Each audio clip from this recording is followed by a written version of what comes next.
Hello. Whoa. Welcome. Feathers Elite Pigeon Auctions. We are somewhere in the United States. We're not near Boston, no. We're not near Chicago, no. We're closer to Florida. We're way close to Florida. No, I'm just lying with you guys. Hey guys, it's Ryan. Feathers Elite Pigeon Auctions. Where am I today? I'm in the city. This is the city that never sleeps, or is that Las Vegas? I don't know. Wait. This is the concrete jungle. Is that what they said? No, I think Rihanna said that. Guys, we're in Long Island. We're in New York. New York, New York. This place is full of concrete everywhere. We said we want to find one of the very best flyers, if not the best flyer in the Long Island area. Pound for pound, guys, the man that I'm about to introduce you to, he wins. He shatters records. He can win by 19 minutes. Wins opens. And guys, this is the secret to this man that I'm going to introduce you to. When the money is down, when the green comes down, this is the man that comes and takes it. He's like the tax man. He's a bad man. And when you play against this man, you better open up all the boxes. And you're going to find out about these boxes. They're magic boxes. Hey, everyone, who am I with? You're wondering. I'm going to show you the man. Let me back the camera up so you get him in there. Sam the Man. How are you, Sammy? Good, how are you? Don't be shy now. Come on. You were so fired up before. Feathers Elite Pigeon Auctions, guys. Yes, we're at Sammy's Loft. This is Long Island, correct? Yep. So people who don't know you, because not everyone that knows who you are. A little bit about yourself, Sammy. Sammy Al-Jabali, Sammy's Loft. I've been flying pigeons since I was 7 years old.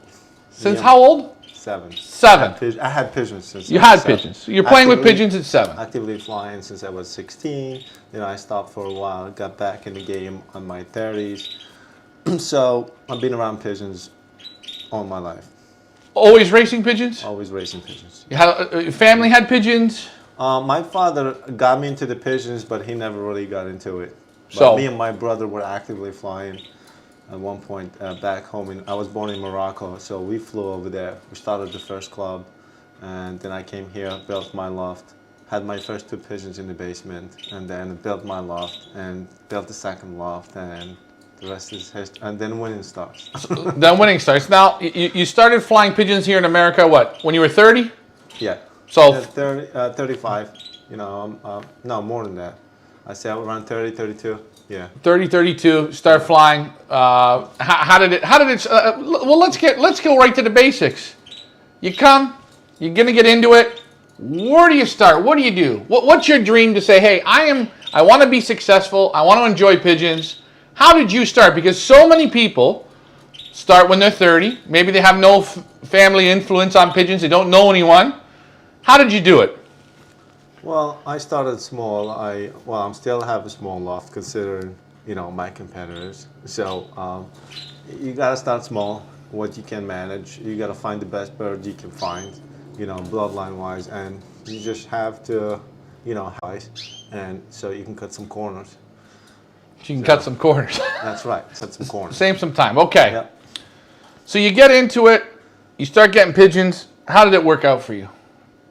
It worked out good for me. You know, I was very lucky to land on my first 2 best pigeons that I still today, you know, all my best birds are down from those 2 foundation birds that I had. I was lucky enough to come across those pigeons on my first, second year, you know, and I haven't found anything that can beat them, but, you know, I've found things that can enhance them and make them a better competitors, you know.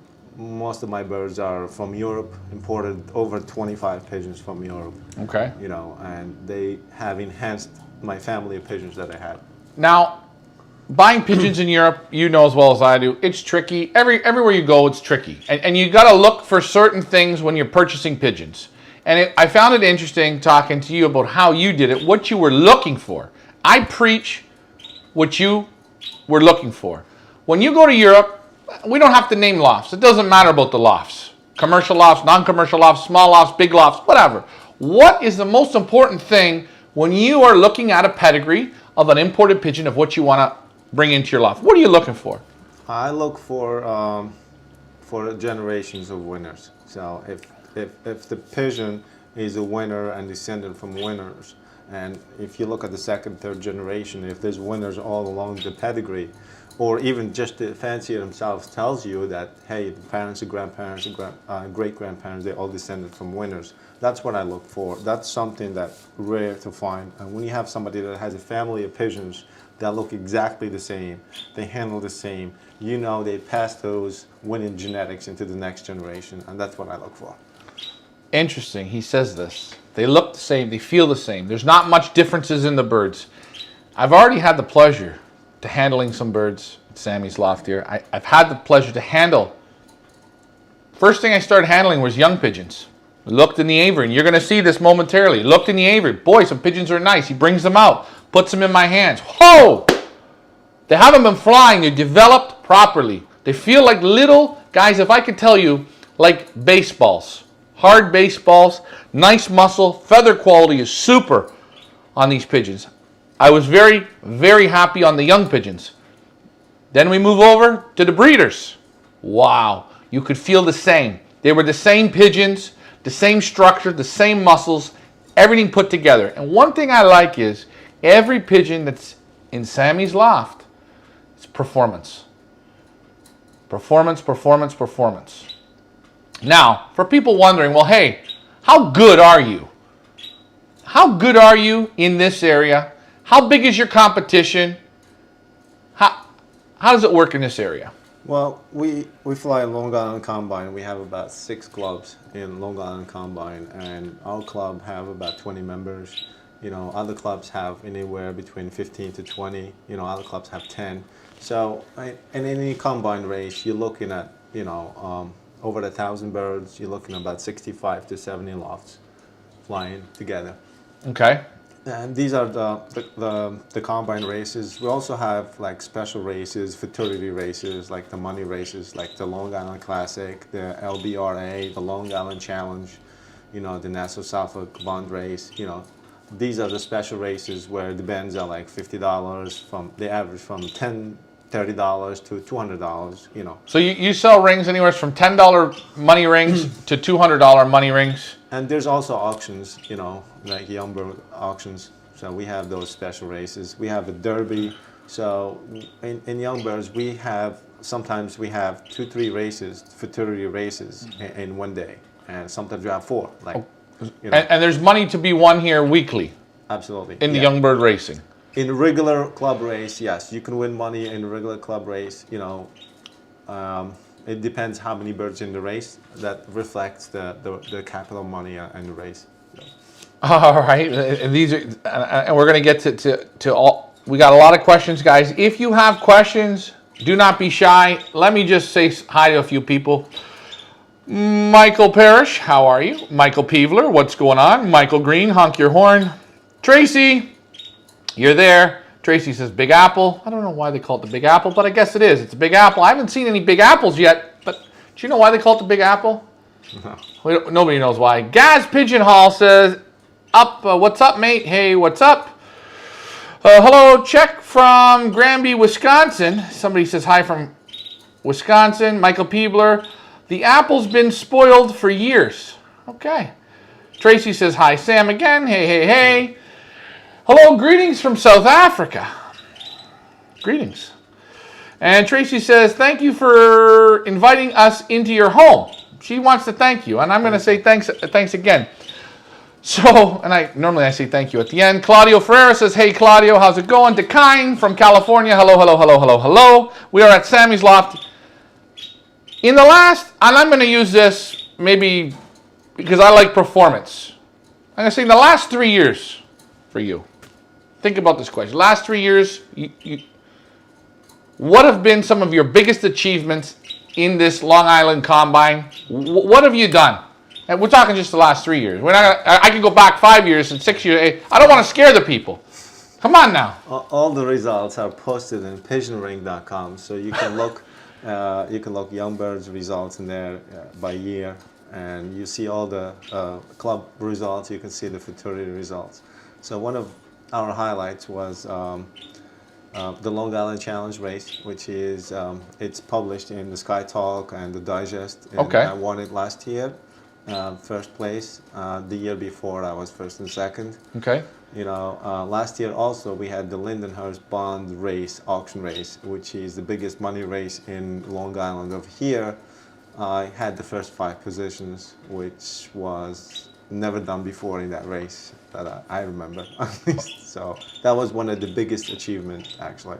So, And all those races was money on the line. yeah. Guys, what did I tell you? When money comes on the line, he's there. Another a pigeon we looked at today, and guys, we might show it to you, we might not. You have to wait and see. You also had the only 500, for you it was a 550-mile only day bird. In our club, yes. And you don't fly old birds anymore? We have, no. We are like the longest end club, so we are the furthest. Our 500-mile race is like 550.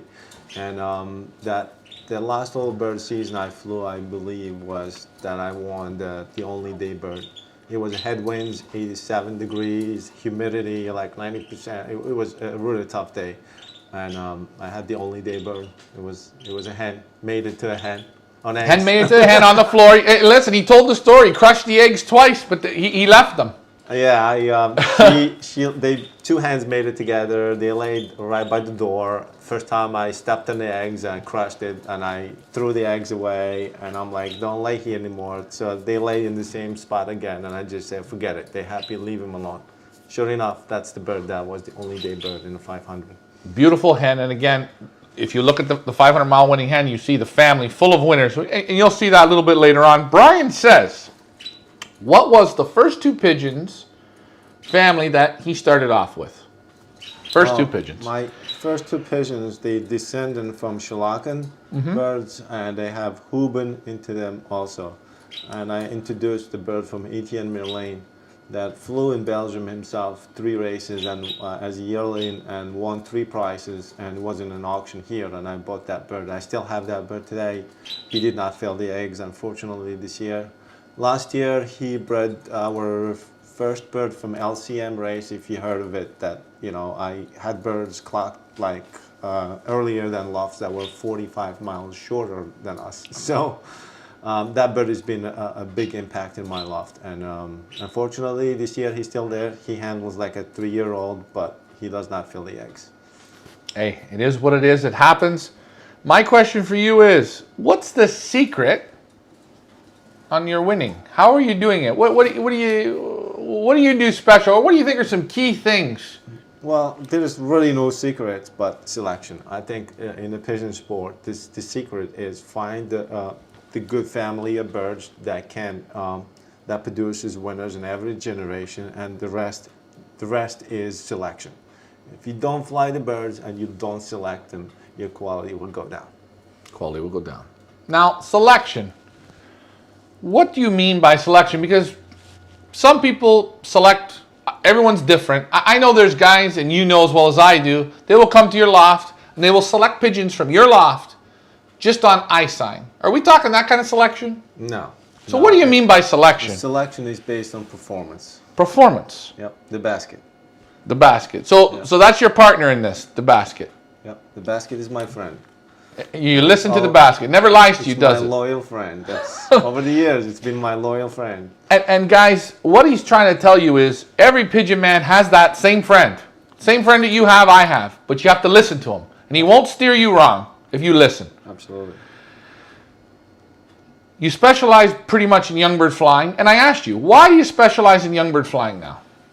Well, it's a bigger competition. You know, old bird flying used to be big, but you know, there's really a lot of work. Not a bigger competition anymore. So now, all the exciting races, the big money races, they're all in young birds, and the majority of the lofts are now specializing in young birds. So that's when we decided to stop flying old bird about 3 years ago. Okay.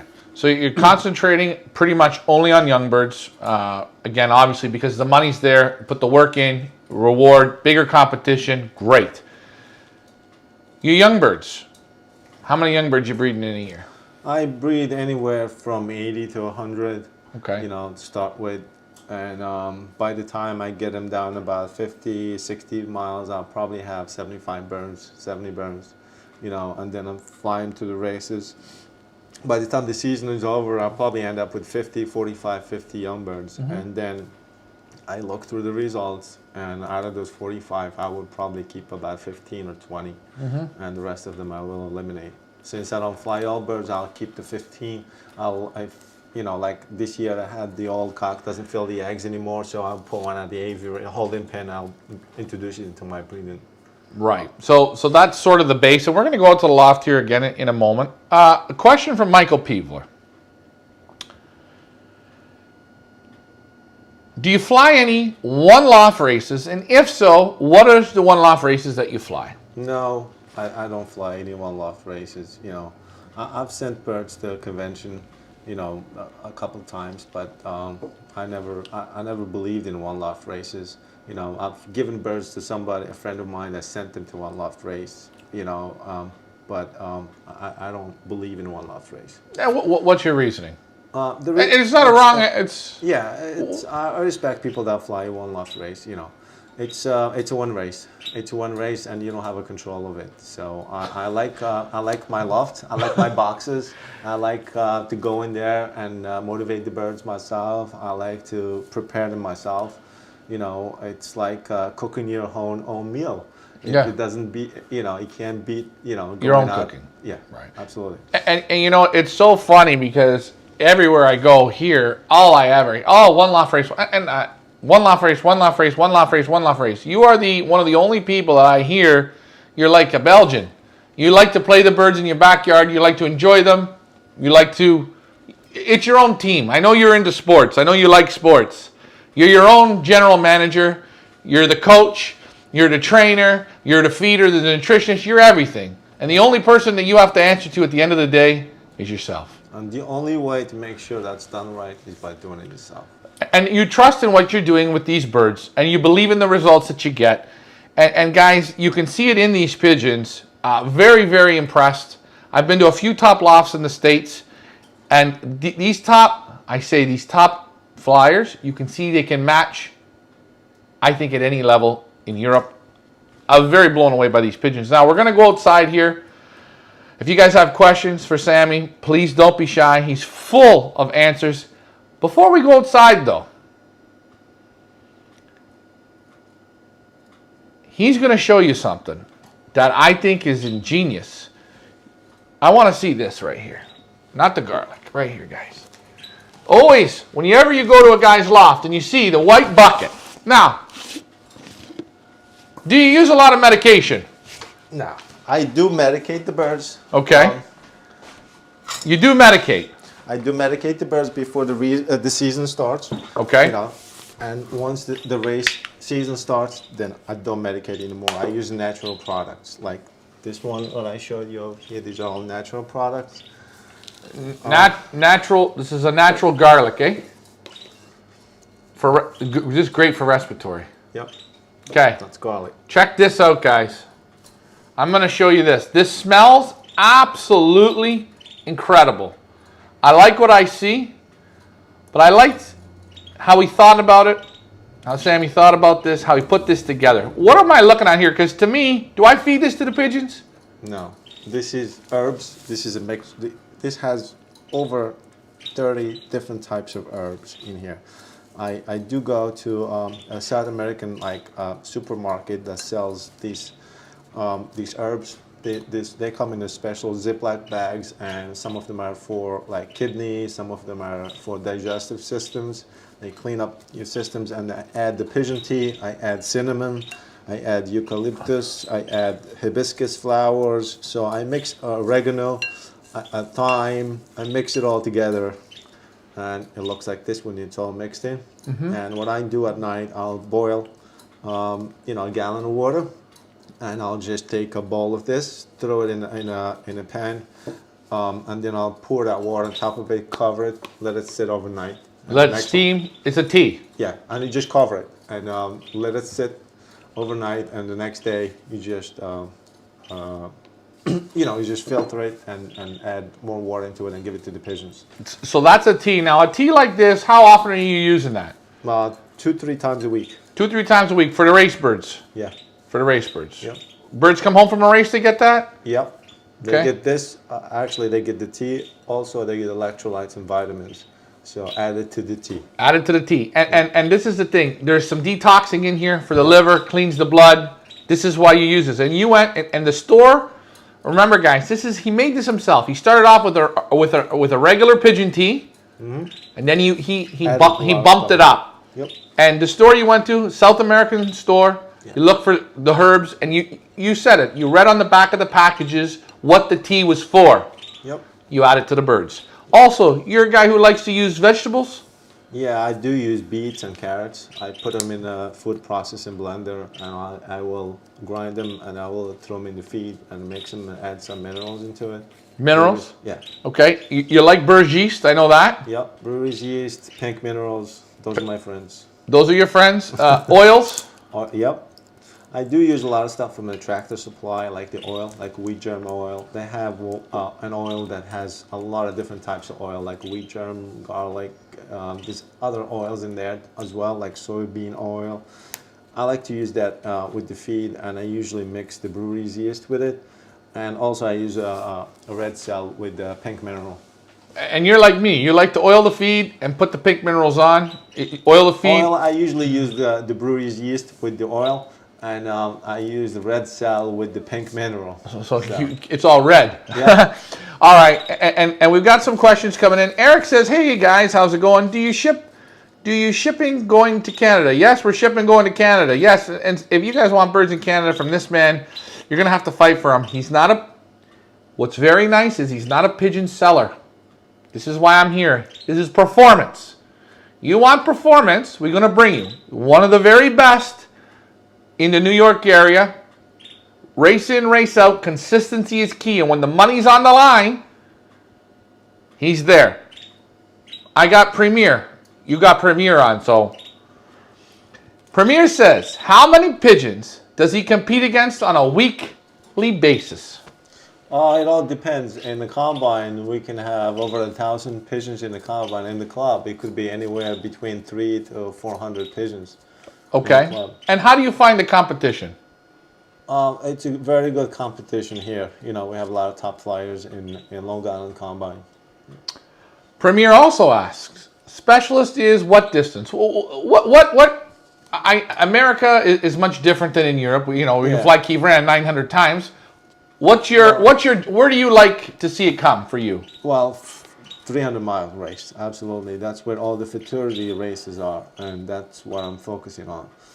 So, here comes Premier again. He's coming hard at you, Sammy. He's gonna corner you. No, I'm just joking. Anyways, Youngbird Racing, split door system or let them pair up. Sammy, they want to know about the magic boxes, my friend. I do use the sliding door system, absolutely. I use it at the beginning of the season, you know, when I first start flying, and then I get into the boxes when the futurity races come up. So, and I asked Sammy this question. It's very hard to go from start to finish and completely dominate and win everything. It's hard. Do you agree? It is hard, and I think if you keep your pigeons motivated and healthy, they can do it. It's the season is about 10 weeks long, so you can certainly. I've done it. You can look at all the results. You know, won the first race and the last race. So, but with your motivation, this is my next point to this. You're not motivating those young pigeons the same way at week 1 as you are at week 10, are you? Correct. No. You're going like a mountain. I'm going light. Light to heavy. Light in the beginning, and then I bump it up when the big futurity races come up. Paul Reed says, "Hey Sammy, you know who Paul Reed is?" Yes, he flies in my club.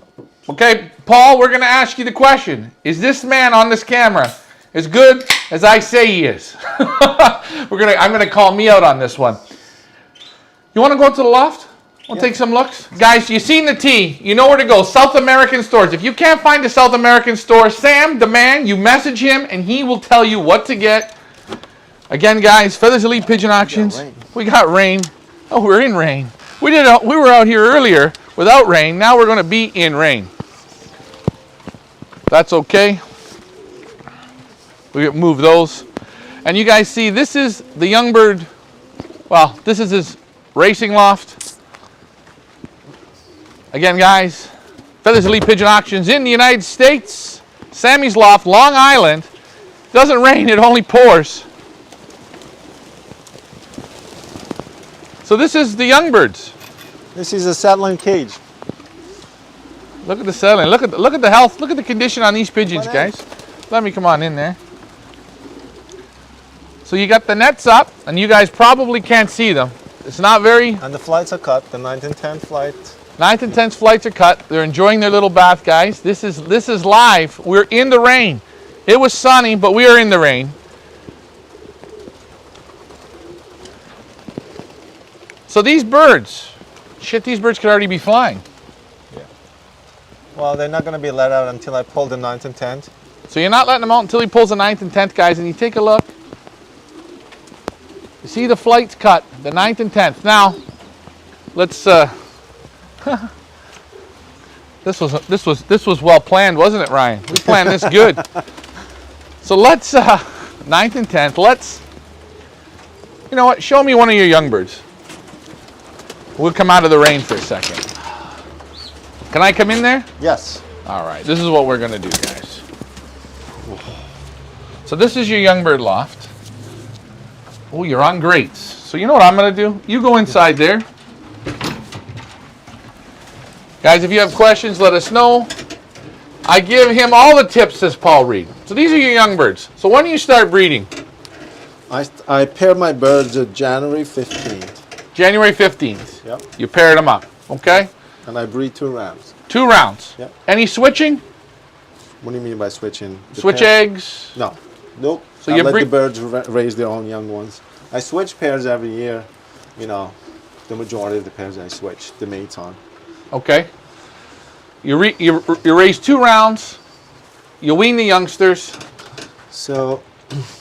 And you see the 9th and the 10th are full. Now, do you darken your pigeons? The 9th and 10th are cut. I'm going to be pulling these out in a week or so. This bird has already molted 2 flights. He's in the 3rd one. So when I pull the 9th and the 10th and they come up, by the time the first race comes, this bird is going to be fully molted. It's going to look like an old bird. So generally speaking, these birds molt about 2 flights per month. So we start the first race at the end of August. So this is August, this is July. So this bird will be really done before even the training starts. And how will the bodies be?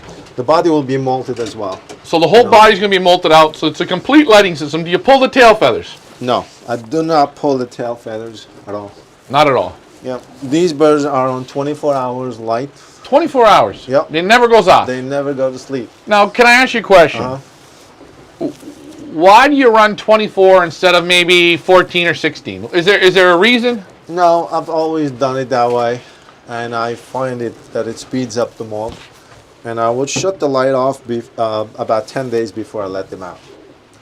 So these lights you'll shut the lights off and they'll go to regular lights. So about May 20th, I usually pox the birds around May 20th. I will pox them, and then I will shut the light off. And they have about 10 days before they go out. So their body gets adjusted to the night now. They know they go in at night. Okay. So, you know. So it's not 24 hours all year long. Until May 20th. May 20th. Yeah, since they were born. Like the breeders are on 24 lights. Okay. When I wean them, I move them in here. They're on 24-hour light. Okay. So quite simple. When will you? So you're going to pull these flights when? These this bird is ready to be pulled. I can show you how we do it actually. Are you sure you want to do this? This is a lot of pressure. People could give them shit. One at a time. You can see that. And guys, that's how much he cuts off the flight. Very see simple. how that clean they are. As long as the bird is molted minimum 2 flights, you can pull them. You'll never have a body flight. And hold on now. Let's just go slow here. There you go. 1, 2. And you can see that clean, they dry. Clean and dry. When do you cut them? When you put them in? Right I away? cut this flight, yeah. As soon as you wean them? As soon as you wean them, you give them a couple of weeks and then you can cut them. Give them a cut. One cut, that's it. Yep. Pull the flights, done. Yep. And right now, guys, what are we in? We are what is today? Today's the 25th. 25th. So 25th of April, you're going to start pulling all these flights. Yeah. Is that correct? Yep. And then that's it. This is the first round. I will pull all the flights in the first round. As you can see, they're advanced in the molt. The other ones, I will wait until, if the bird hasn't molted 2 flights, I won't pull the 9th or 10th yet. So if the bird hasn't molted the first 2 flights, You can't pull. why? Because it won't be dry yet. It won't be dry. What, the 9th The and 9th the 10th? and 10th, correct. And that's dangerous. Yep. So So that's the key. So what happens? I'm new with this, so this is quite interesting to me. Now, this area is the same like our area, where I would say, oh shit, I would be on the darkening system. What can you do darkening? Do guys do darkening here? Yeah, we had a rule in the combine that darkening was banned because of the drug testing. Now that we do have drug testing in all our fraternity races, so all the winners get drug tested. So it shouldn't. I don't see a reason why people won't fly the dark. But personally, I like the light. I fly the light system because the birds mature, and I like to change the feathers. You know, the darkening kind of keeps the flight feathers. You know, the baby feathers. You're holding the old feathers. The old feathers. Yeah, I'd rather have the new feathers. So they bigger, they better, they're wider. So the birds mature also. So I like the light better. Very, very interesting. I've never done it. I'm gonna fart around with it this year with the one loft birds. I like it. I always say, maybe I'm wrong on this, but don't you say flowers grow better in sunlight than they do in the dark? That's sort of how I think about young pigeons. And in Canada here, it's always been darkening, darkening, darkening, darkening. I like this thought, this system. And again, you will take the light bulbs away around May 20th. Yep. And these pigeons, you haven't let them out yet. They're not going to go out till June 1st. Yep. And guys, your young birds could be already flying an hour. These birds, no problem. These are the boxes that you have for the young pigeons? Yep. Graded. I have purchase in here. Graded floors.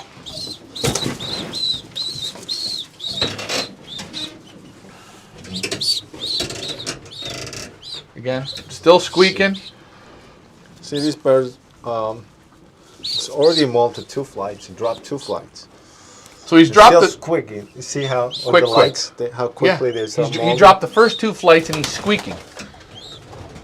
Yeah, look at him. Super feather quality on these birds, guys. Again, you see the roof, good ventilation in here. And you know, we talk about good ventilation. You see a bit of the cobwebs moving. Yep. That means she's breathing. And also we have these vents that I can control. I can close them all the way down. Okay. Do you close them in race season or always leave them open? It depends with the weather. That's why I have a thermostat over there. I see the temperature, I see the humidity. So I like to control temperature and humidity. Any heat in here or no? No. So if it's cool, you'll close the windows. Yeah.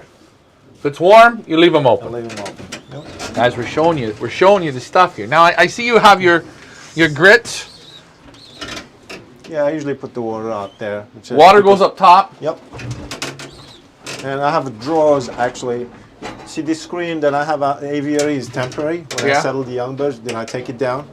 And these are drawers that pull out in the front of the loft. So when I clean the loft, I just pull these drawers out. Okay, so you clean it from the front. You pull it from the front. Very simple. And again, super quality. Look, I already dropped 2 flights. Uh-oh, we got questions, comments, and we could even have the odd complaint. One Loft Racing says he races system lighting. Yes, he does. Whoa. Somebody wrote something I can't read because I don't speak that language. Hey, Ryan, can you fly light system without pulling the flights? But they need to be bred early. Ryan, you can fly them. That's what he's saying. You can, yes, we know. Now, you start pairing up, you said, no. Let me show you like an early bred pigeon. This is an early bred. Yeah. You see this pigeon over here? Oh, look where he is here. Holy jumping. See, this bird will be done in a month. He'll be done in a month, yeah. Yep. And he's flying on all matured feathers. Yep. And I would think... This bird will look like an old bird. Was this the guy that was cooing? Going crazy? No. No, you can tell. So open that wing again, guys, the other wing. Look, no. This one before you pull him. This bird was weaned roughly when? This bird was in February, the end of February. The end of February. Take a look, guys. This is the flight. So he's kicked. How many has he molted? I got 1, 2, 3, 4, 5. He's molted 5.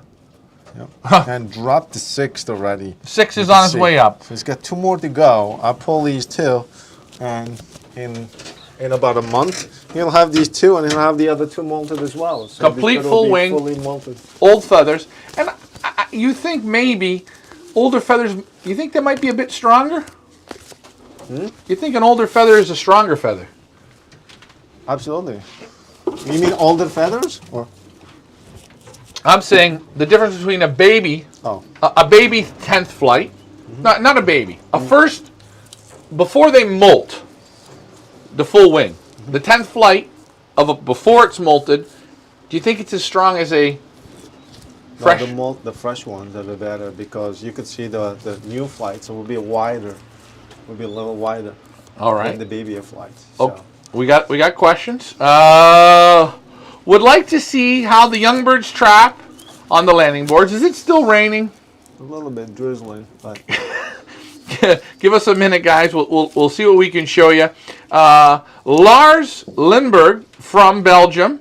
He works at the Natural Breeding Station. He says, great system with the the little emoji. I liked what I seen here. This is the first I seen the lighting. And guys, he's one of the best. As Paul said, Paul taught you everything you know, apparently. This is what Paul was saying. Paul, I think you're going to owe him a drink or 2. What else can we see here? So, how often, I got to ask this question. Degraded floors, like them, hate them, you guys make your own decisions. How often do you clean out? Off season, once a month. I pull the drawers out. I clean the perches every day. But the drawers, I pull them out once a month. When I'm flying, once a week. So when you're flying once a week? Yeah. Normally what, on a Saturday? Yeah. In the morning? Before they come home? No, Sunday or Saturday after shipping. I either do it later that day or do it before the birds come home. Okay. So.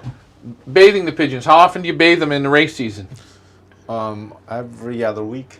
Every other week? Yeah. So a little 2-3 times every 2-3 weeks. I will give him a bath. Okay. Anything you put in the bath water? Epsom salt. Epsom salts. Okay. Yep. You don't need to go buy any salt, inexpensive salt. You can go to buy an Epsom salt, a bag this big for $5. It'll last you 2 years. Guys, he's saving you money. You don't buy the pigeon bird yeast. You go to Tractor Supply. Yep. Red Cell, Tractor Supply. Oil, Tractor Supply. Tractor Supply. He's winning races, guys. When the money's down, he's winning races. He's taking your money. You are buying, and there's nothing wrong with and we talked about this, pigeon products. They're great. The packaging's nice. Pay a lot of money. Save a bit of money, correct? Yeah. As long as the products are good, it doesn't really matter. But I get more for the buck when I got the Tractor Supply. I buy the brewery's yeast, 5 pounds for like $12. 5 pounds for $12. Yeah. And guys, he's winning when the money is down. He's telling you the Tractor Supply bird yeast, it works. The Red Cell works. Simple. Keep it simple. Lofts get cleaned basically once a week when they're racing.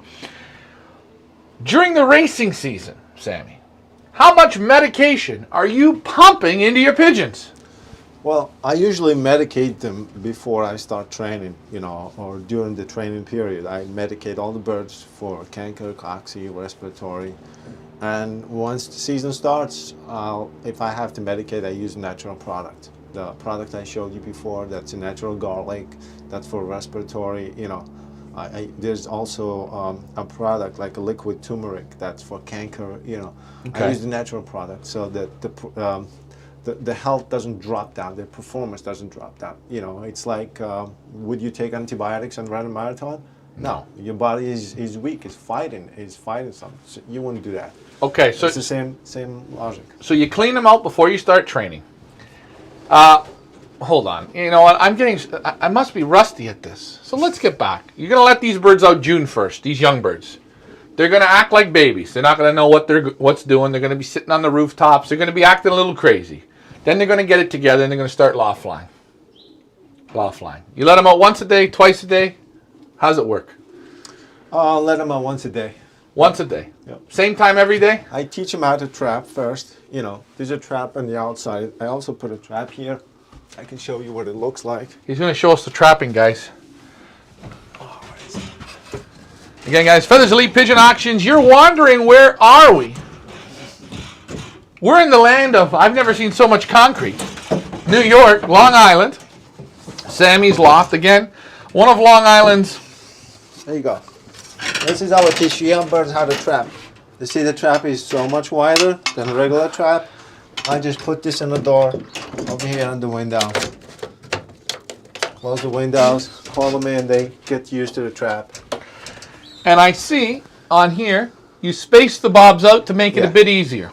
So that's, once they learn how to trap in here, then they use the regular trap that's outside, which is a regular trap. So simple. Yep. So before they even get let out, they'll learn how to trap through the bobs. They get the feeling of that. Yep. Okay, so the birds start loft line. What do you want to see when they're loft line? You want to see them rambling, what, hour? No. What are you looking for? I just want them going on the ground, call them in, feed them, just learning that, and then I start chasing them with a flag. I start flagging them to get them up in the air. As long as I get them all up in the air, I don't really care if they fly for 2 minutes or 15 minutes, whatever. It doesn't matter. I start road training. I just box them, let them out right in the front of the house, box them quarter mile, box them until they get it. Really? Yep. So you don't care if they're loft flying. This is new, guys. We're breaking news here, man. This is breaking news first. So, on average, when you start letting them out June 1st, when will you start the first training toss? Third week in July. Third week in July. So they go out every day in June. Yeah, I got about a month. And I take it that by the end of June they start loft line pretty good. They got to. Yeah, it depends. Some of them might not have the flight yet. They're waiting for their 9th and 10th. If the late hatches want to have them pulled, so I don't really force them. I try to flag them. Some of them will land on the rooftop. I just let them be. And when the road training starts, everybody's going in the basket, in front of the house, down the block, and you do that 2-3 times, then they start loft flying. They start loft flying, okay. And when you start training the birds in the car, right, going 2 miles and 5 miles and 10 miles, do you still loft fly or no? No. Once the road training starts, no more loft flying. Unless I couldn't train in the morning. If it was raining and I couldn't train, then when I come home from work, I would loft fly. Okay, and you take the birds training before you graduate spots. So let's say you take them to the 5 mile spot. It takes them 2 hours to come home. The next day, do you move them to 10 miles? No, I will go take them back to the same spot. Until they're what? Coming straight home pretty much? Yeah, I pretty much stick to my schedule. Sometimes even if it takes them longer, if I take them there the second time, I took them longer, that means they hit somebody. Mm-hmm. Then it could be an education lesson for them. So if they've been to 5 miles 2 times and it takes them 2 hours, I'm not worried about it. I'm just going to move them as long as they come home. They had an education, so. Again, a lot like my dad says, pigeons that come straight home, they didn't learn nothing. Pigeons that go out and they tour to get in a little bit of trouble, you're learning. You learn from your mistakes, don't you? You don't learn from being perfect. I've had birds that I trained in 5 miles, and if I wasn't here, didn't look, and I didn't see the flag go over the house, and they were gone for an hour and a half after that. And if I did not see that, I would be like, where were they? Right. So yeah, you've seen them go over, they're playing, they're feeling good, full of energy. So you're going to train them. You train them for about 5 weeks before the first race. Your first race is what, 150 miles for you? Yeah, 146, something like 146 miles this first race is. For you people that are in Europe, you have to do the conversion. I can't do the conversion. I'm not that swift. You'll train them 5 weeks. Every day. The farthest training you go is how far? Training, I go about 45 miles myself to drive them, and then we have a training truck at the club that we can take it to 85 miles, 90 miles. So. And you'll do that a few times? Yeah, we'll do that 2-3 times a week. Yeah. Wow. Yeah. So you'll push them? Once we get that far, yeah. Okay. Next question for you, Sammy, is we start the first race. Okay, birds have been trained for 5 weeks. They've been, 50 miles, 80 miles, 100 miles, multiple times. They're doing good, coming good. First race, 146 miles, whatever it is. How do you train throughout the season? Same thing. Birds that went to we have a shipping limit, first of all, in our combine. So you cannot ship more than 40 pigeons. So there's a cap. So if you have a team of 60 pigeons, so you put in 40 in the first race, you have 20 pigeons home. That day of the race, you're going to have to train. So and there's no training truck that day usually. So you have to take them yourself and train them 50, 60 miles. So you got to toss it. Yeah, you got to toss in, and then if it depends how the first race is. If it's like 2 hours, I will give them a day off. Monday off. I'll start training Tuesday. So if it's tougher race, if they fly 4 hours or more, then I'll give them 2 days off. So okay. So it's 1 day per 2 hours. 1 day per 2 hours. All right. And the question I have is, do they get any loft flying? No. Never. No. I don't deal with loft flying anymore once the training starts. So guys, no loft flying. It's strictly in the basket. So if they're on basically after the first race, you judge how the race is, and you'll start training. Let's say you race on Sundays. Yep. So you race on Sunday. So the birds are off Monday normally. Tuesday, that's when you start to think. What will be your training? If the race was 2 hours on Sunday, easy miles. race. 45 miles. 45 miles on Tuesday. What do you do on Wednesday? Then I go 60. 60 on Wednesday? Yeah, I'll go back 45 and go 60. That's how we would do it. Okay, 45, 60, 45, 60. You basket on Saturdays, correct? Yep. Do you train them on Saturdays? Sometimes they do. Well, what makes you pick sometimes and not all the time? It depends how much training they had during the week. So if I train every day during that week, then I don't have to train on Saturday. If the weather has been bad on Thursday or Friday and I couldn't get a toss, then the day of shipping I would train. Okay. So it all depends on how the week unfolds. And you'll do that all 10 weeks? Yeah. Basically the same thing? Same thing. 40, 60, 40, 60, 40, 60. Yep. Some weeks... Just build the muscles, keep them in condition, Okay. Guys, you're hearing it. This is a guy in Long Island. Like I said, when the money's down, he's winning. And guys, it's one thing to win race 1, but you got to have them primed for the end. The birds, you find your birds at the end still have enough juice. You're not overtrained. Have you tried less training? I didn't try that, like to train less. Yeah. No, I will try to keep the birds in shape. Okay.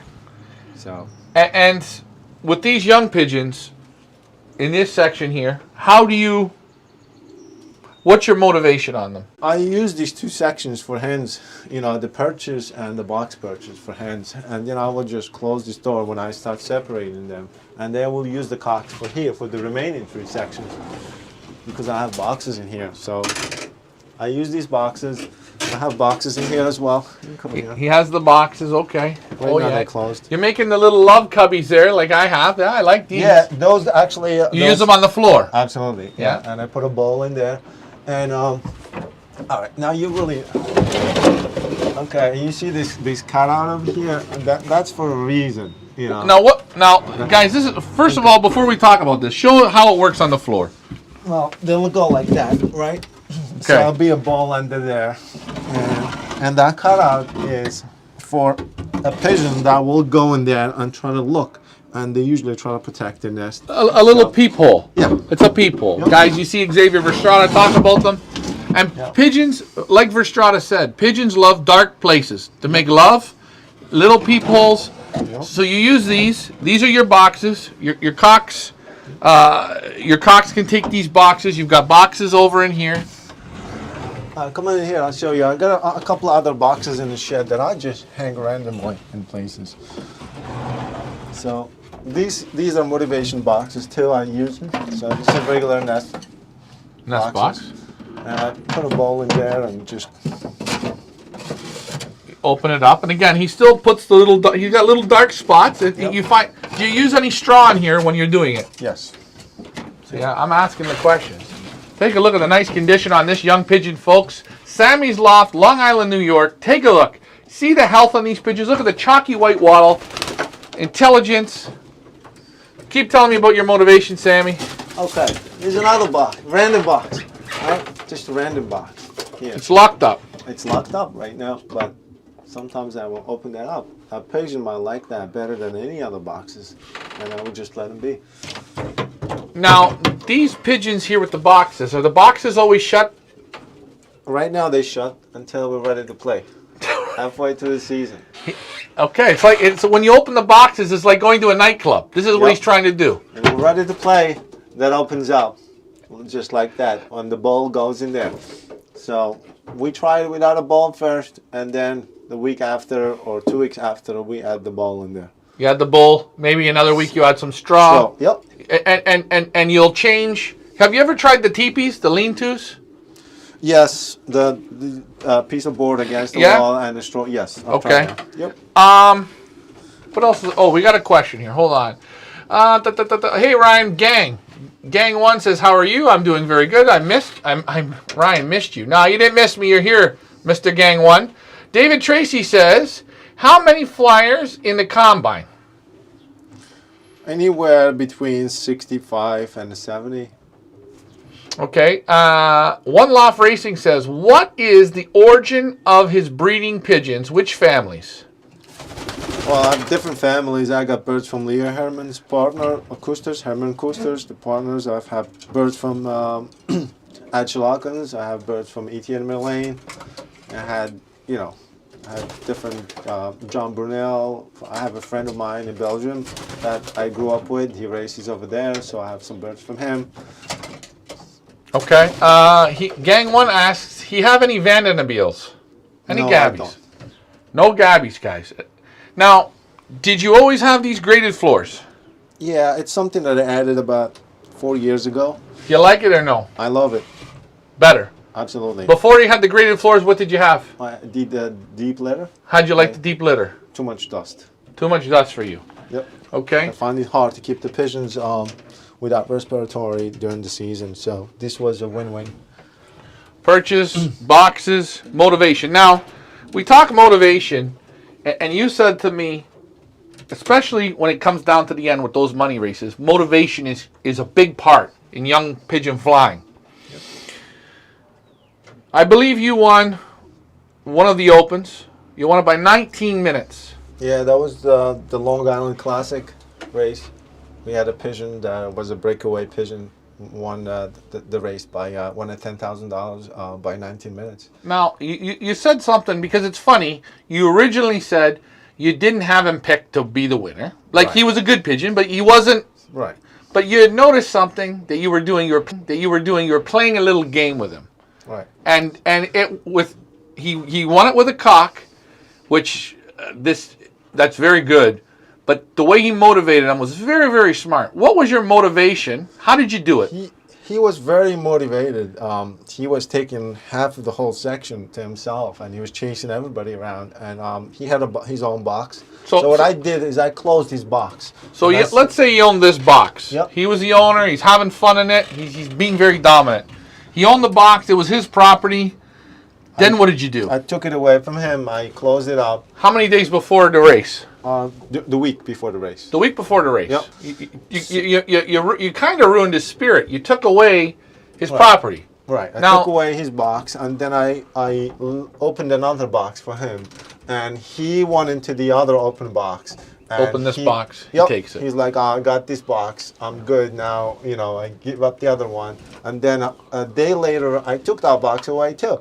Took that box away. Yep. I'm like, now you have no boxes. And I left him like that for a day or so. Then the following day, which is like a day before the shipping, I give him both boxes. You open both the boxes up. Yep. And give him the penthouse suite. Yep, he's got the whole suite to himself, and he's got his hand in there, and him coming into the other box, and he was just like, I'm the man, that's it. I'm feeling good. Yep. And there we go, 19 minutes ahead. Again, a good speed day, flying 1400, so it wasn't a super tough race, but your competition, you were flying in the mid-14s. You were, I believe, third and fourth in that race, but 19 minutes behind your first bird. Yeah. It's amazing how that motivation worked. Now, did you notice anything when he came home? How did he look? I didn't even expect that they were gonna come that early because I was talking to other shorter loft. Like when the birds were coming, I came outside, see the bird hooking, and he came in like a rocket. Hooked like twice, and he just dropped, and he was high. Like when he was coming, Right. Usually notice like if they're high or they're low. Usually with the headwind they fly low, but you know this was a tailwind race. It was like 2 miles an hour. It wasn't like anything like. Wasn't crazy. It was a working race, so Yeah. he didn't have any push or anything like that. He made the 1,400 yard per minute, and all the other birds did the 1,300. So he was on fire, and that worked. And again, that's we talk. A little bit of motivation can go a long way. But you have to read that, and you played it. It could have backfired, and we wouldn't talk about that here today. Yeah. You want to show us that guy? You want to show him? Sure. We are in Long Island, guys. Sammy's Loft. Remember to like, share, and subscribe. How come always the biggest guys have the smallest lofts? No, it's not small loft. I'm just a bigger guy. Did I show you this door? This takes about 19 seconds to put this door up, right? 19 seconds to put what door on? This one. You take it right up. See this? Yeah? And this becomes like open like that. So this is really the door to the loft. Oh, you're crazy. Oh, yeah, I see. So you use it sort of as a little bit of an Avery as well. Yep. So look how long it takes. Yeah, gang one. Make sure your friend request Tracy, and she's gonna send you your pigeon porn award. And here we are. We're out with the young birds. They had their bath. You see the settling. It's not a settling Avery. It's like it's a settling net system. So the trapping, somebody had a question about the trapping. So this is the landing board. I take this out, and this is the landing board. You have a wire where the plywood is. That's where the pads are. the pad goes underneath here. Yeah. So this thing slides out, pad slides in there, Uh-huh. and you just pull this out to hold it. And that's it. When the bird lands, they go right on the hard surface. They don't go on the wire. No, and you see he's got Pickets. he got the picket fences up. Did you whittle those yourself? Yeah. All right, now I want you to bring out a couple superstars here in your breeding program. Some winners you guys are going to see. This is the breeding loft, guys. Gang one, this is my work table. I still got phone G4. Oh, don't worry about it, gang one. Do not worry. We're glad that you are here. Feathers Elite Pigeon Auction, Sammy's Loft. Yes, the Long Island superstar. This pigeon's name is Mahomes. Mahomes. Yeah, After the Patrick football. Mahomes. Yeah. Patrick. So what's so special about this guy? This is the classic winner, the Long Island Classic winner by 19 minutes, 330 miles race. 330 miles, 19 minutes ahead. Now you're breeding out of him. How's he? What year did he do it in? 20. 20. So you've been now breeding out of him for what? 2 seasons? 2 seasons, yep. Breeding good? Yep. I also have his daughter in the breeding loft. Daughter in the breeding loft. Yeah. 19 minutes out ahead. Very nice cock. Again, these pigeons are very, I would say, very sporty in the hands. They're not big pigeons. Who else you want to show, Sammy? Come on. Don't be shy now. Very simple, nothing crazy fancy. Good pigeons, good results, good system. You see the young pigeons out. These pigeons will not go out until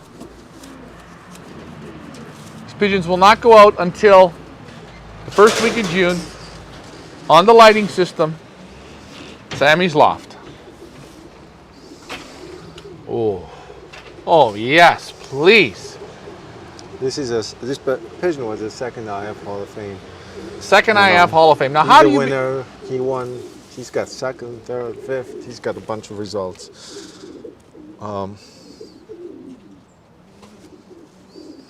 And he bred many winners for us. Now, I'm going to ask you a question. I looked through your pigeons. I looked through them. You were bringing them out, and they had eyes. The eye sign on them was absolutely brilliant.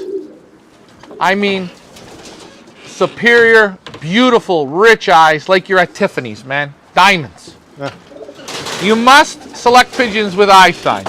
You've got to be an eye sign selector. No. You're not. No eye sign for you. Not at all. You don't believe in it. Nope. Do you pair them? These are the only eyes I believe in, my own eyes. His only eyes he believes in is his own eyes. Now, do you pair same eyes together? Doesn't matter. You don't care? No. You're not doing nothing crazy? No different eyes? No, none of that shit? I just try not to pair the birds that are too close together, closely related. Okay. Small setup. That Ryan. Lovely pigeon, that cock. Yeah. Oh, shit. Look at this. Oh, show it again. It looks so damn nice. Guys, you see the feather quality. You should see the oil spots on these feathers. Every pigeon, they got the oil spots, man. And these pigeons are breeding right now. They're just about done. So. And would this be their second or third round now? Second round. Second round for them. Super quality. Well, this actually second round is weaned, so I only got 7 pairs that have the third. That will be the third round. Third round. That's what I figured. But quality is very good. Feather quality second to none, and you could feel it right away in the young pigeons, because that's what I first started handling. I love. Hold on, Clint. If you can keep, you can keep going. Don't worry. Show them up, my friend. They like to see the pigeons. That's why we're here. Clinton says, "I love the young bird setup. Very clever." Yeah, it's a good setup. Again, we're not talking super fancy, right? We're not reinventing a wheel here, guys. But you can get great results. Puts a lot of work. He puts the right work in. Oh, yes, please. Who is this guy? This guy's an import pigeon from Europe. His father was the first ace pigeon in Belgium. First ace pigeon in Belgium. His father was? Our best young one last year. Yeah, look at the tusks on him, as Gang 1 says, yes. And when you go to select pigeons, everyone's different. In the hand, what do you look for? Is it what do you like? What don't you like? What must they have? The feathers. Feathers. So what do you mean by feathers? Good feathers. Soft Good, feathers? Soft, silky feathers. Softer the better? Yep. What if they're deep? It all really depends what's between the ears, but it's one thing that I found over the years that good pigeons always have soft, silky feathers. They do. Yeah. You're right on this one. Yeah. I was in one of the top lofts in Belgium, and a lot of national ace pigeons, and he showed me all the pigeons that I liked, and then at the end he told me, "I'm going to show you a pigeon and let me know what you think." And he brought this pigeon that's a long-casted pigeons, ugly, weak back, and open vents, and the only thing that pigeon had was soft feathers. And he goes, "What do you think?" I'm like, "If you tell me to grab a pigeon out of my loft, that's the only one I will leave behind. I would take every other bird." He said to me, "This is the pigeon that beats my pigeons every week in the club," and I end up buying it because he had something special in him. It was the feathers. It was the feathers, but he had the stamina. He has the motivation. That bird beat him every week. So, right. But again, the only thing that was in common was the feathers. Right. I'm like, the only thing that this pigeon has was the soft feathers. Everything I don't else. like anything else about it. And guys, that's what it comes down to. You can never look inside the brain and in the heart. That's right. And we all pick things that we like. And I'll tell you, these pigeons, very, very nice. Look at the super quality, super rich in the eyes. You should show us the old checkercock. He's a nice one. Yeah. He's a nice one. Sammy's Loft. Let's see. Look at the tusks on him, says Gang 1. They all got tusks on them. Shit. Winners. Oh, we don't know if it's the tusks on them that make them winners. Who knows? It's things that we like, though, isn't it, Gang 1? What turns us on, what turns our crank on. And that's what's so great about pigeon racing. You can figure out what you like. Again, good pigeons are good pigeons. Tusks or no tusks. Deep, long. Oh, this is a guy here. I picked him earlier. What a nice cock. Super old, eh? 2009. He's not filling the eggs anymore this year. He bred last year. This pigeon is direct from Etienne-Merlin in Belgium. This pigeon himself flew 3 races as a yearling in Belgium and won 3 prizes in every race he flew. And came over here and became a foundation breeder for us. Super breeder. Yep. And again, my question to you is, you don't have a big setup here. This isn't large. You don't have, guys, take a look here. There's nothing There's no secret lofts. Is there anything in your basement of your house? No. Anything in the bedrooms? This is it. This is it. How how hard is it for a pigeon to stay in your breeding loft? Gotta perform. Gotta perform. First year. First year breeding. Yep. If it doesn't do it, Gone. done. There are other birds that performed that taken his spot. Now, there are pigeons that you've purchased that don't do it, correct? Yeah, I get rid of them. It doesn't matter the money he spends. He's not worried. He's looking for performance. Again, guys, this is not a commercial loft. He came for performance.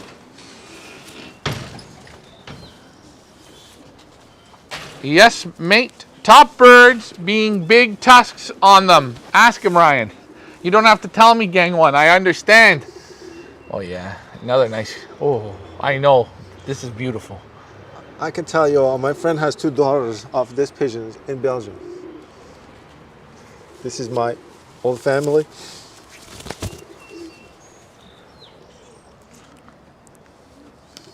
Nice wing, soft. They're not big pigeons. No, very athletic, size. guys. A lot of feathers. A lot of feathers. And do you normally find soft feathers, super soft? They feel like they have more feathers than other pigeons? Yes. I noticed that. Yes. It's a different feeling. Yes, it's genetic. It's genetic. Yep. And this is, you're looking at the base here, Sammy's loft. This is an 11 years old pigeon. 11-year-old. Yep. And you think about it, guys. The reason they're here, producing the good ones. Here we are at Sammy's loft. And you guys wonder, well, why am I here? In the month of, I believe it's in November, isn't it, Sammy? Yeah, November? End of October, first week in November, whatever it is. Feathers Elite Pigeon Auctions will be doing a live event down here. And this man, he's going to represent this area with 2 super pigeons. Very, very nice.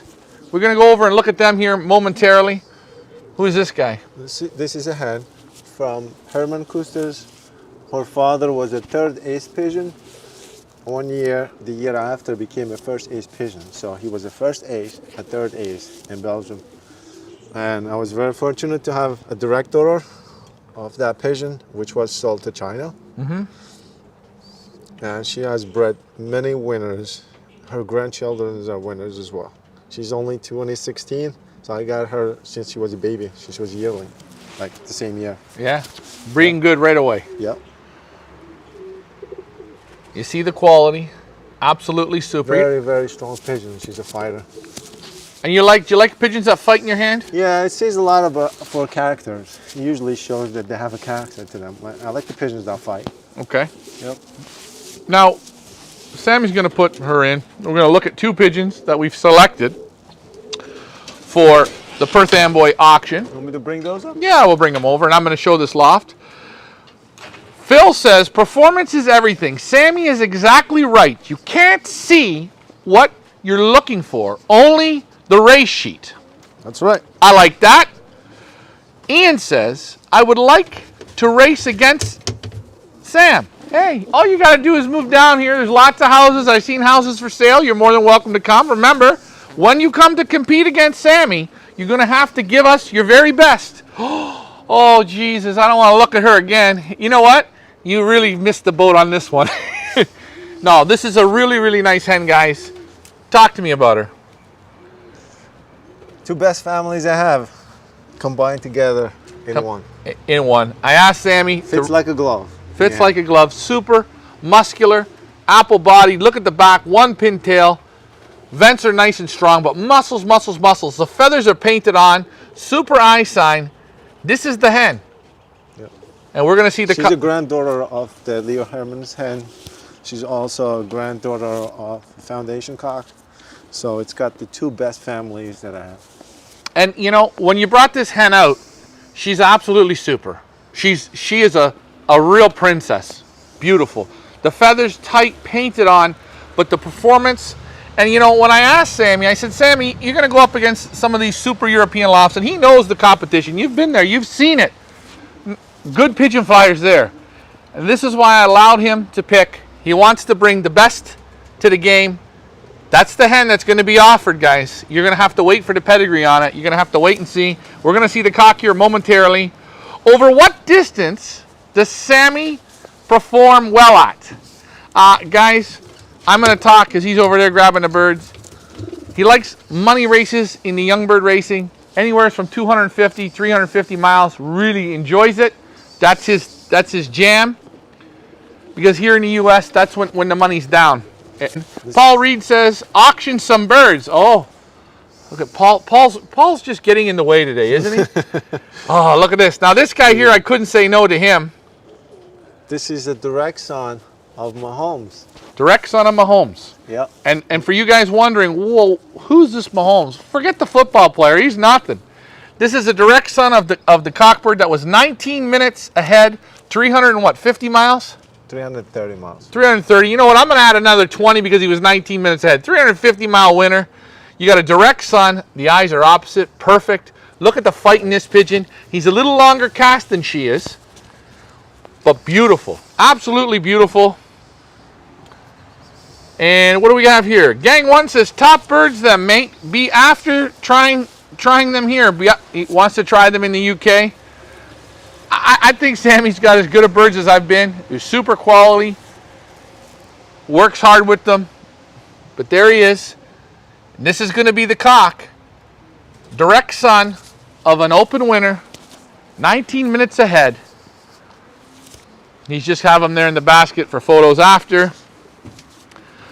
Lee's asking a question, Sammy. Do you prefer hens over cocks? I prefer the one that comes home first. He prefers the one who comes home first. You ready to go in the house? Yeah. Let's go in the house. There's too much rain. How did we do this with rain? We were here and it was so nice.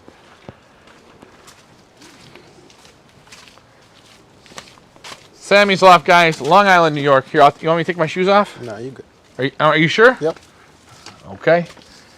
Oh. So you guys seen the teas. I think you've got all the secrets. I mean, Sammy, you've been doing this a while. Any secrets? Any other secrets you want to throw out there? Really no secrets, but good pigeons, good selection. If you don't select the birds, you lose the quality. So if you don't raise the birds, you can forget about the quality of the. So if you breed in the birds and you breed in out of the babies, you just don't have that first generation selection. You know, that's the advantage that the flyers have over the guys that don't fly. You know. Selection is key. Yep. Select hard. You got them. If I breed 4 babies out of each pair, maybe there's 1 or 2 good ones at the end of the season. And those are the ones you want in your breeding loft. You don't want the ones that are lost. No, you don't. And I'm going to ask, are you a full-time pigeon man? No. How many hours in a week in racing season do you put into your pigeons? Well, I put in at least 2-3 hours a day during the season when we're training and racing. A good 3 hours a day I put 3 in. hours a day. Yeah. And before that, maybe an hour and a half, an hour, you know, just to take care of the birds, clean the loft, and, you know. yeah, a little bit of enjoyment. That's why I keep, you know, a very small amount of pigeons, only the performance pigeons, and I don't just try to keep pigeons because, you know, they down from whatever, a winner. Doesn't mean, you know, if they don't perform and they don't fly young bird season and they perform throughout the whole season, then they can stay here. And then I still do the selection at the end of each season. So if I end up with 45 pigeons and I flew the whole season, 45, 50 at the end, I will get rid of half of them. Guys, he's just telling you what he does. He's a regular guy like you and me. He has a job. He has a family. He works. And he's getting good results. The secret was, you said good pigeons, isn't it? Yep. You got to have good pigeons. And we talked about this. You think it's you or is it the pigeon? It's the combination of both. So I think you're a real good pigeon man. So if I give you average pigeons, do you think you're going to beat your own pigeons? No. You need the pigeons as well. I need the pigeon as well. Yep. This is why he's a good pigeon man. He's not taking all the credit, guys. Can you win the Kentucky Derby with the donkey? Yeah. Do you know what type of trainer I am? No, guys, I'm just bullshitting you. Mary Cavender says, Sam, thank you for sharing all of the helpful information. And guys, if you have questions, Sam's an easy guy to get a hold of. You're on Facebook, aren't you? Yeah. How do they find you on Facebook? Or do you want me to put your name back? I'm going to put your name back up. Guys, you want to bother him on Facebook, remember, this is the man right here. Oops, I got to take the comments down. There it is. Sam the man. Look him up, Facebook. Good pigeon man. He'll tell you about the teas. He'll tell you about anything you want to know. He wants to see people do well. He wants to see people continue in the sport. David Tracy says, does he race young birds out of his old breeders? Oh yeah, absolutely. Everything I breed, I race. Nothing goes in the breeding loft without going through a race season. So all my breeders are either winners or have bred winners. Winners or bred winners. So out of the old, a pigeon that's 8 years old, you don't stock any. They all have to fly. Absolutely. Everything has to fly, guys. If they can breed, they gotta fly first, and then out of the flyers, then I select to go to the breeding loft. Very, very simple system. Again, you're going to have this opportunity. You've seen those last two pigeons we shown. We will be in Perth Amboys. I don't have the exact date here. I can't remember what it is. Shoot me. You will be able to purchase that beautiful hen and that beautiful cock again from his best. We asked them, are they from your best? Absolutely. Do you stand behind those pigeons? 100%. And if they don't breed winner, I offer a replacement. If you bring the bird back, oh I my offer God, you a replacement. he's God. Ask him for the smoky hen with the white flights. I'm just saying. Gang One says, do you treat the birds or use a vet? No, I treat the birds. The vet I use is called the Flying Doctor. I have a book that I read from cover to cover. It's written by Colin Walker. Is it the blue one? The thick one? That's the pigeon. That's the new one. I have the older one. Oh, you have the original version. I can show you. I don't know if you want to get it. Yeah, I'm going to rotate this, guys. Sammy he's a reader. I'm not so good of a reader. I do more gazing or glancing. What a great loft visit this was. A little bit different. Lighting system. This is my vet right here. Okay, yeah. That's the same one. So you read this cover to cover. And are there pigeon vets here? No. He's a vet. The guy that wrote the book is a vet. But I'm saying, and I think what Gang One is asking is, can you take your pigeons right now, put them in a car, and we'll go to a pigeon vet? Is there a pigeon vet here? No. There's not. They're not really specialized in the pigeons. There's avian vets, and they can do cultures, they can do other tests, but I don't think they're knowledgeable. So it's almost like going to a general doctor. So you need a specialist, and it's like Europe. That's right. Have a pigeon vet, and that's what you need. And I don't think we have that here. You're better off with reading and doing your own research. Yep, absolutely. And talking to pigeon guys, we all get sickness. We all scratch our heads. You should have a good book. There's lots of books out there. Have it on hand. You can look up the symptoms. You can take a look and talk to pigeon guys. And pigeon guys, I say something. We all have sickness. It's okay. If I call Sammy and say, Sammy, my birds are squirting lime green, or my bird's got a big chunk of canker in his mouth, but I don't know it's canker. And you know where the school is? It's right in the backyard in the loft. That's your school. So the more time you spend there, the more observations you have, the better off you get. Guys, I can't say that any better.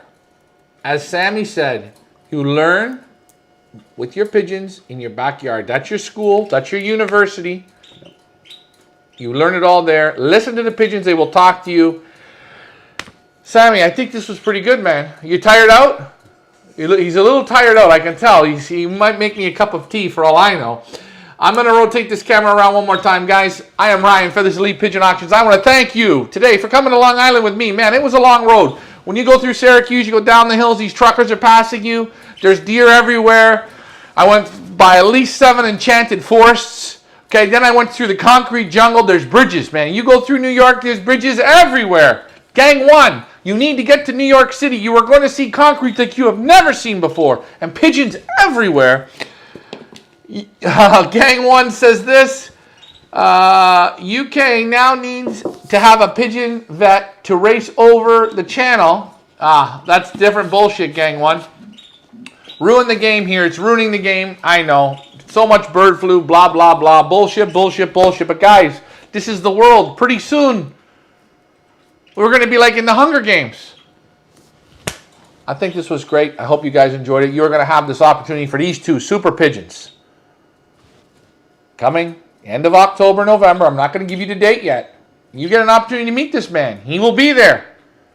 He's nervous. He's going up against the best from Europe.